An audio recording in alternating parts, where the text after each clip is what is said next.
Ayan, so hello guys, magluluto na naman tayo ng ating pagkain. Ayan, nagsasaing na yung ating rice cooker. At dito naman, maggisa na tayo ng ating ulam. Ayan, nakaluto na tayo ng ating sabaw, nilagang pork.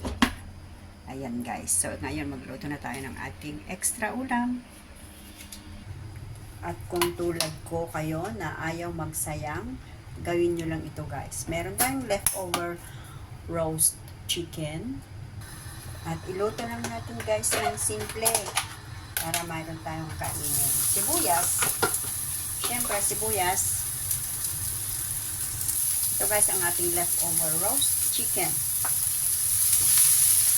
Tulad ng sinabi ko, huwag tayong magsayang. At yan, lagyan natin ng konting frozen mixed vegetables. Diba guys, napakasimple. At lagyan natin ng arepolyo. Ito guys, ayaw ko lang talaga magsayang. Ayan. At magiging super sarap din guys. Believe me. Ayan. Huwag natin masyadong lutuin para masarap. Huwag natin i-overcook, para masarap guys.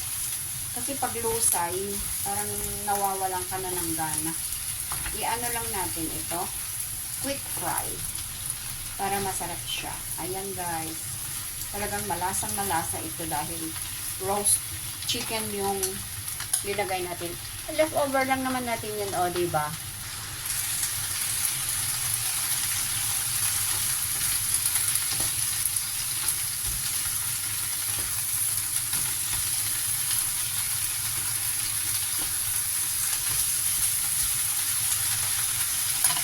Diba guys? Simple lang. Hindi tayo nagsayang. Oh, ang sarap oh. Ayan, templahan din natin ang paminta.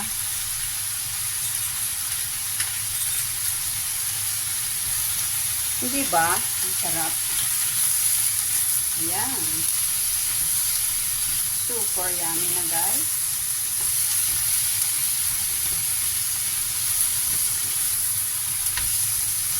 At remember ang gamit lang natin, leftover natin chicken, roast chicken.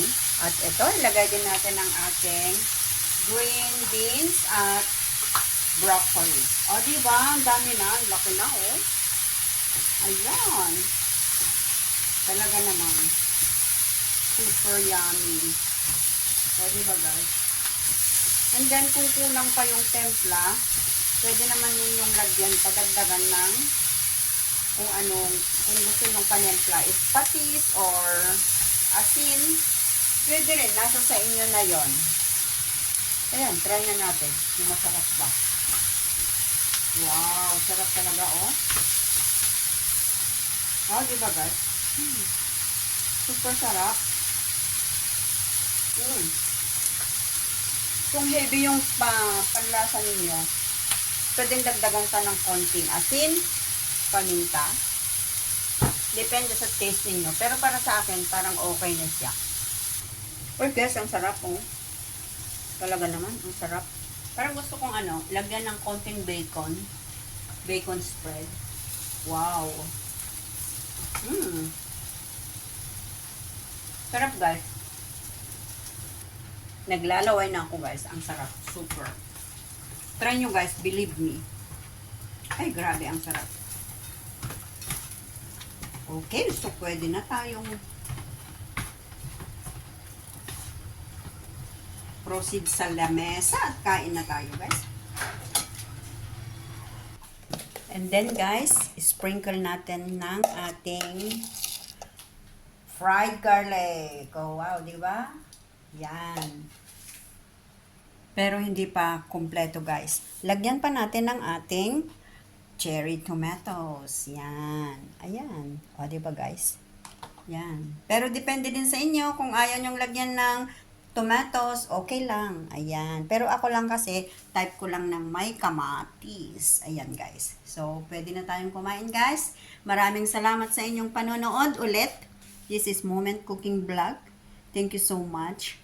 Sana ay patuloy kayong magsusuporta sa channel ni Moment Cooking Vlog. Thank you so much. God bless.